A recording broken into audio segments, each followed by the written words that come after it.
The fire went out all at once. There was no wind, no rain, no hand smothering it, but the flame, as if it had been noticed, pulled back. One of the humans lifted his head on instinct, and directly across from the fire, he saw a face, just for a moment, but that moment was long enough. Then the darkness returned. No one screamed, no one jumped to their feet, because no one understood what they had seen. And humans cannot flee from what they do not understand. They had not come here by choice. In the north, the ice had advanced.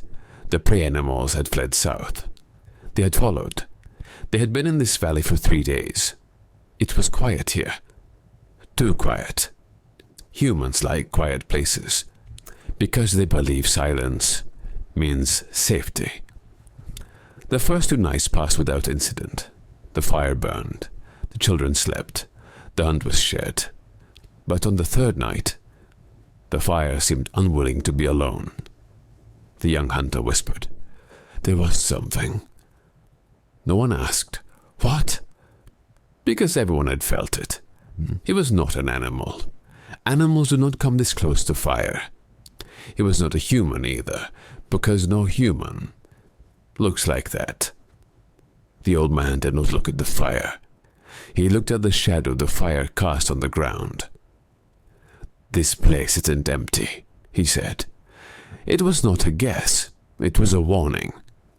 By morning, tracks were found, but not where they expected. There were tracks of prey animals, but around them were other tracks, wider, heavier, tracks that pressed into the earth, but did not rush. This was not something fleeing. This was not something hiding. This was something that was already here. From that day on, the humans changed. They did not speak loudly. They placed stones more slowly. They made the fire smaller. That was a mistake.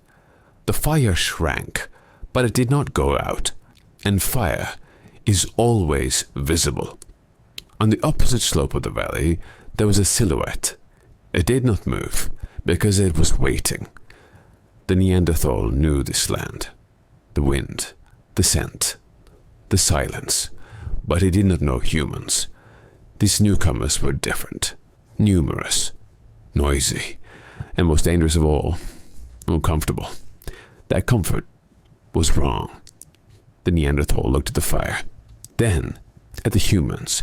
This was not prey, but it was not yet a threat. Not yet. In the afternoon, a child disappeared, only for a few minutes. But in this valley, minutes were enough. When the child was found, he was not crying. He was not afraid. He said only one thing. Someone looked at me.